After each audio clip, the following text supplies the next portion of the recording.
Hello, good evening. मैं Sanjay sir, mathematics pan दुर्लापुर में आप लोगों का स्वागत है।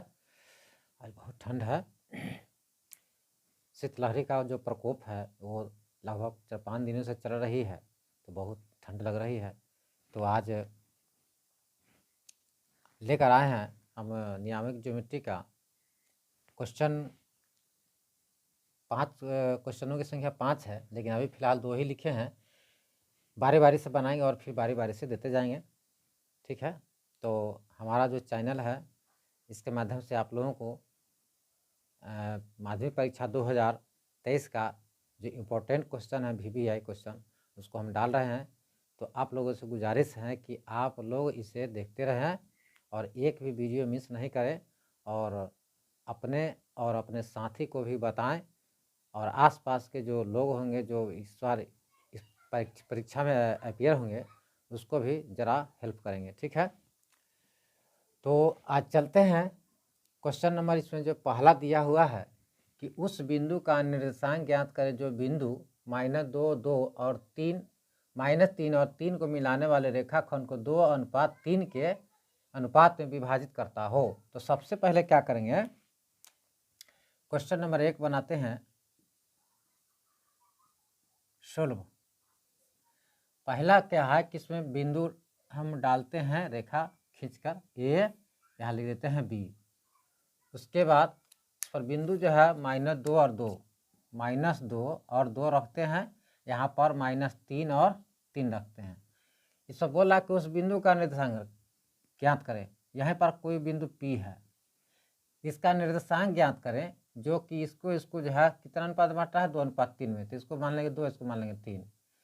तो यहाँ लिखेंगे x1, x2, m1 m2 y1 y2, इसका मान बैठाइए। x1 का मान कितना हो जाएगा, यहाँ से 2 लेते हैं -2, x2 का मान हम यहाँ से लेते हैं -3, m1 यहाँ से 2, m2 यहाँ से 3, y1 यहाँ से 2 और y2 यहाँ से 3।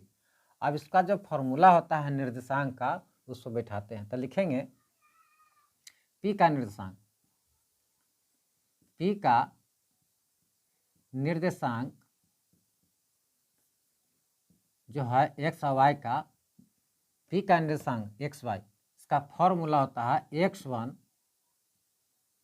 गुने माने m1 x1 m2 plus x2 तो m1 और बटा में m1 प्लस m2, कॉमा फिर दूसरा जो फॉर्मूला होता है वह होगा y1 m2, y1 हो m2 होगा, और जब y2 होगा तो m1 होगा, y2 होगा यहाँ तो m1 होगा, बट्टा में m1 प्लस m2।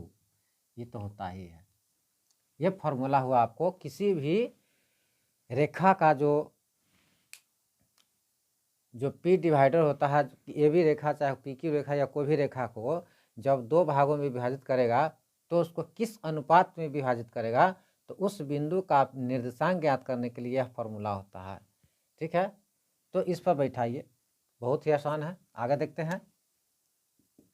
यहाँ पर m1 और x1 और m2 का है, तो x1 यहाँ है और m2 यहाँ, तो इसको तो सीधा सीधी गुना कीजिए, 2 गुने 3 -6, सीधा सीधी। अगर फॉर्मूला न भी याद है तो इस पर बैठा सकते हैं, इसको से इसको से और इसको से इसको से। फिर m1 है, पहले इससे शुरू होगा 2 से 3 में, फिर से शुरू होगा। तो अब है x2, एकरा से एकरा कर दिए, प्लस है तो प्लस, और 3 गुना 6 -6। जब 2 चिन्ह एक साथ है, जब 2 चिन्ह एक साथ आ जाए तो ब्रैकेट से घेर देना चाहिए अंक वाले चिन्ह को। बट्टा में m1 जोड़ m2, m1 है 2 और m2 है 3, तो दोनों जोड़ देंगे तो 5 हो जाएगा, ब्रैकेट बंद, कॉमा। उसके बाद है m1, इसको साथ इसको गुना कर दीजिए 6 प्लस m2 के साथ इसको गुना कर दीजिए 6 बट्टा में 5। m1 और m2 जो इसमें होगा वही मान इसमें भी होगा, तो यहाँ 5 है तो वहाँ भी 5 होगा। जोड़ कर देखिए 2 और 3 5। अब इसको क्या करना है, -6 अब प्लस माइनस -6 बट्टा में 5, इसका हो जाएगा 12/5। तो अब माइनस माइनस प्लस होता है तो 12/5, आई हो गया सीधे 12/5। मतलब कि एक प्लस में एगो माइनस में आया और दोनों का जो है मान इतना, अर्थात यहाँ लिख सकते हैं -12/5 और फिर 12/5। ये पहला क्वेश्चन हो गया। ठीक है, उम्मीद है कि आप लोगों को समझ में आया होगा। ठीक है, आगे बढ़ते हैं नेक्स्ट क्वेश्चन की तरफ। नेक्स्ट क्वेश्चन है बिंदु 6, 8 और 2, 4 को मिलाने वाले रेखाखंड को मध्य बिंदु का नियामक ज्ञात करें। इसका नियामक ज्ञात करना है, किस अनुपात में बट रहा है, इसका नियामक ज्ञात करना है। जैसा कि क्वेश्चन नंबर 2 में लिखा कि 6, 8 और 2, 4 को मिलाने वाले रेखाखंड को मध्य बिंदु का नियामक ज्ञात करना है।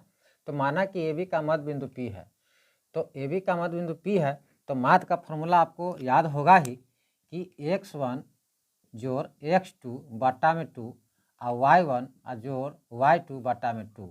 ये जो है फार्मूला आपको याद होगा और इस पर बैठाना आपको आता ही होगा। तो x1 जानते हैं कि यहाँ से 6 होता है, x2 यहाँ से जानते हैं कि 2 होता है, बटा में 2, और y1 यहाँ से 8 और y2 यहाँ से 4 बटा में 2। फिर लिखते हैं बराबर 6 2 8 बटा में 2, 8 4 12 बटे के बटा में 2।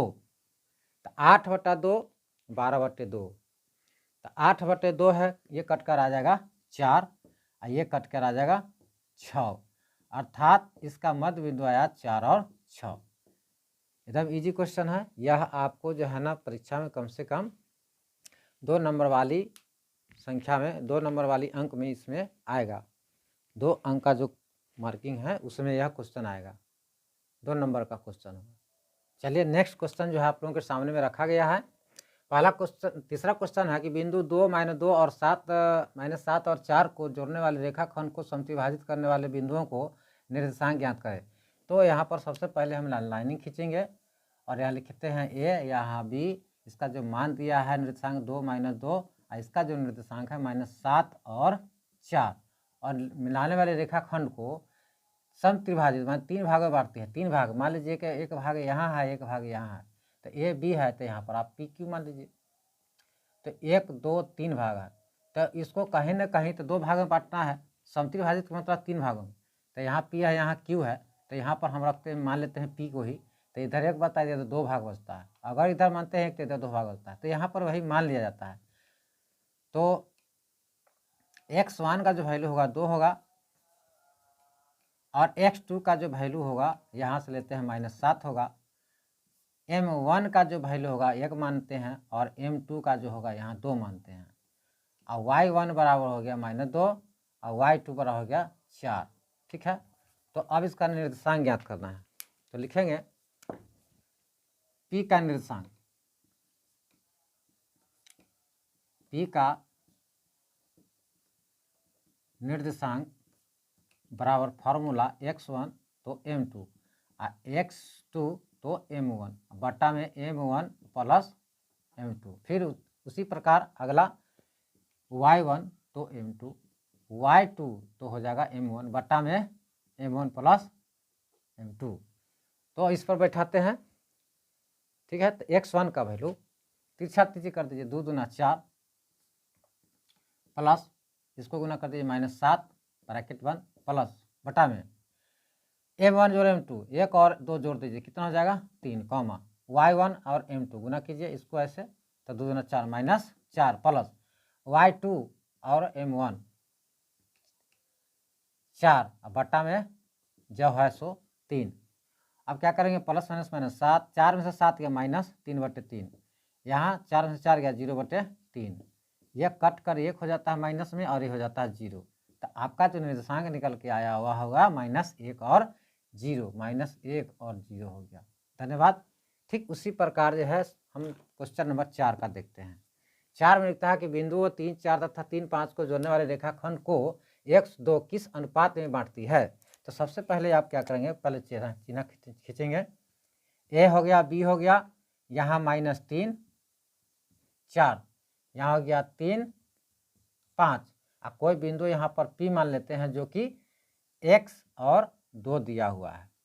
तो m1 जो है इसे मान लिया जाता है, माना कि यहाँ माना जाएगा कि माना कि AB को P 1:K में बांटती है, मान लिया गया 1:k में बांटती है।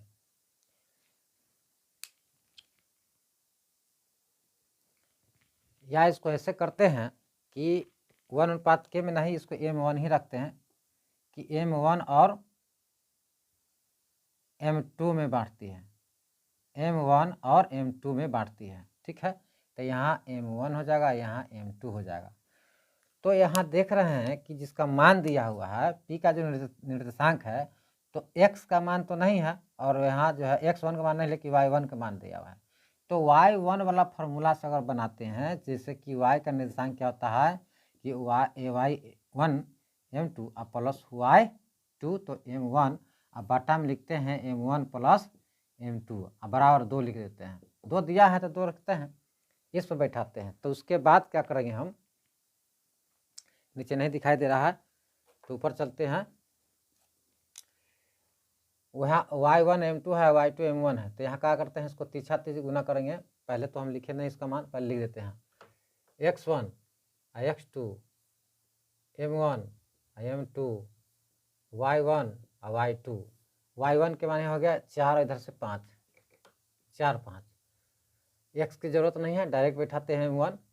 तो 1 को m2 से गुना तो 4 m2 हो जाता है, और प्लस इसको इससे गुना तो 5 m1 हो जाता है, बटा में m1 प्लस m2 बराबर जो है 2 देना है। ठीक है, मल्टीप्लाई इसका तीछा तीछी गुना करते हैं, तो कहता है 4m2 प्लस 5m1 बराबर 2m1 प्लस 2m2। अब 5 है, यहाँ पर 5m1 है, एक नीचे इसको रख दीजिए, जाति के नीचे जाति। नहीं, ऐसा नहीं हुआ, इसको करना है जाति से ही जाति मिलाना होगा। लेकिन 5m1 इधर जाएगा माइनस में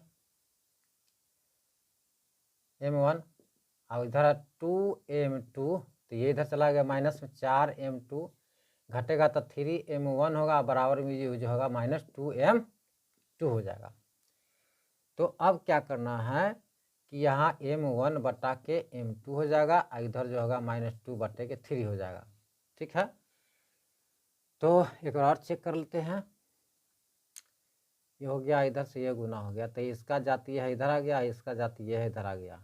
ठीक है, तो इसको तो 2:3 में 2:3 में हो रहा है। क्वेश्चन थोड़ा सा मिस्टेक से लिखा गया था आप लोगों को, देखिए कि यहाँ पर माइनस होगा तो यहाँ पर -4 होगा, तो यहाँ पर -4 होगा तो यहाँ भी -4 होगा y1, तो यहाँ पर ये गुना होगा ये, तो -4m2 होगा, तो इधर आ गया तो प्लस होगा। सॉरी भाई, इसके लिए 4 2 हो जाएगा 6। अब क्या करना है कि m1 बटे के m2, और यहाँ पर हो जाएगा 6 बटे के 3, तो 3 गुना 6, तो m1 बटा में m2 बराबर हो गया 2:1, माने कि 2:1 आपका ये आंसर हो गया। तो यहाँ पर ए बी जो रेखा है उसको p कितना अनुपात में बांटेगा, 2:1 में। ठीक है, धन्यवाद, आप लोग को समझ में आता होगा। चलिए नेक्स्ट क्वेश्चन देखते हैं, समय बचा हुआ है या नहीं देखते हैं। चलिए, समय तो नहीं बचा हुआ, चलिए क्वेश्चन को और देख लेते हैं। इसमें सिद्ध करना है, सिद्ध करें कि 6 6 ये 6 6 b 5 2 और c जो है 2 5 एक समबाहु त्रिभुज के शीर्ष है। तो समबाहु त्रिभुज के शीर्ष तभी हो सकते हैं जब इसका कम से कम 2 भुजा आपस में बराबर होंगे, तथा तीसरी भुजा पहली 2 भुजाओं के वर्ग के योगफल के बराबर होंगे। तीसरी भुजा के वर्ग जो होगा पहली 2 भुजाओं के वर्ग के योगफल के बराबर होगा। तो साबित करना है, देख लेते हैं। ऐसे भी जो बड़ी भुजा होती है वह दोनों भुजाओं से बड़ी होती है। तो चेक करते हैं, यहाँ पर लिखते हैं x1 जो दिया हुआ है 6, x2 दिया हुआ है 6 5 2, x3 जो है 2, फिर y1 हो जाएगा 6, तो y2 हो जाएगा 2 और y3 हो जाएगा 5। तो हमको जांचना है पहले ए बी की दूरी, ए बी की दूरी से दूरी सूत्र का प्रयोग करेंगे हम। फॉर्मूला आप लोग को याद है कि x1 - x2 का होल स्क्वायर, तो x1 6 है और -x2 5 है का होल स्क्वायर, प्लस y1 और y2 का होल स्क्वायर, 6 में से 5 गया 1 का स्क्वायर और 6 में से 2 गया 4 का स्क्वायर। 1 का स्क्वायर 1, 4 का स्क्वायर 16, जोड़ देंगे तो होगा √17, आपका 1 नंबर। फिर अब लिखेंगे BC की दूरी। BC की दूरी का फॉर्मूला लिखिए। BC की दूरी रूट अंदर, यहाँ पर भी लिखा है एक, इसका जो x1 होगा क्या होगा BC का 5 घटाओ 2 का होल स्क्वायर और 2 घटाओ 5 का होल स्क्वायर। 5 में से 2 गया 3 का स्क्वायर, 2 में से 5 गया -3 का स्क्वायर, तो 3 तिहाई 9, ये भी हो गया 9, 9 9 हो जाएगा 18। मतलब कि इसको तोड़ेंगे तो 9 गुने 2 मतलब 3√2 हो गया, ये आपका हो गया 2 नंबर। फिर अब AC का फॉर्मूला बैठाइए, तो AC का x1 हो गया 6, इधर हो गया 2 का स्क्वायर प्लस फिर 6 घटाओ 5 का होल स्क्वायर, तो हो गया 6 में से 2 गया 4 का स्क्वायर और जो 6 में से 5 गया तो 1 का स्क्वायर, 6 4 चौका 16 प्लस 1 के स्क्वायर 1 बराबर √17, 2 नंबर। तो यहाँ देखने से पता चल रहा है कि दो संख्याएं जो हैं वह आया आपको √17 और √17, और एक संख्या जो है आपको आ गया 3√2, जो कि यहाँ समबाहु त्रिभुज के शीर्ष पूछ रहे हैं कि क्या समबाहु त्रिभुज के शीर्ष है या नहीं। तो समबाहु का मतलब हो गया कि जिसके तीनों भुजाएं आपस में बराबर हो वह समबाहु होता है। तो इसके देख रहे हैं कि तीनों भुजा आपस में बराबर नहीं है, दो भुजा जो हैं आपको बराबर नजर आ रहा है कि √17 है और √17, लेकिन एक भुजा जो है कि अलग है, इसलिए कि यह समद्विबाहु होगा लेकिन समबाहु नहीं होगा। तो यह समबाहु त्रिभुज के शीर्ष नहीं है, अतः यह समबाहु त्रिभुज के शीर्ष नहीं है आंसर। ठीक है, उम्मीद है कि आप लोगों को समझ में आता होगा और हमारा वीडियो इसी तरीके से देखा करें। और सबसे ज़रूरी बात यह है कि इस बार जो है 2023 की जो माध्यमिक परीक्षा है उसकी नियमावली में चेंज किया गया है, तो आप लोग थोड़ा उस नियम को देख लेंगे। बहुत ही माने अलग नियम है, उसका नियम में थोड़ा परिवर्तन ही हुआ है, ज़्यादा परिवर्तन नहीं हुआ, थोड़ा सा ही परिवर्तन हुआ है। उसमें बहुत ही छात्रों के लिए ही बताया गया है कि उसके जो है परीक्षा भवन में जाने से पहले कौन कौन सी सावधानियां बरतनी है उसके बारे में बताया गया है। ठीक है, बहुत सारे परीक्षार्थी होते हैं कि 3 घंटा का परीक्षा है तो उसमें लाइन कट गई है। धन्यवाद।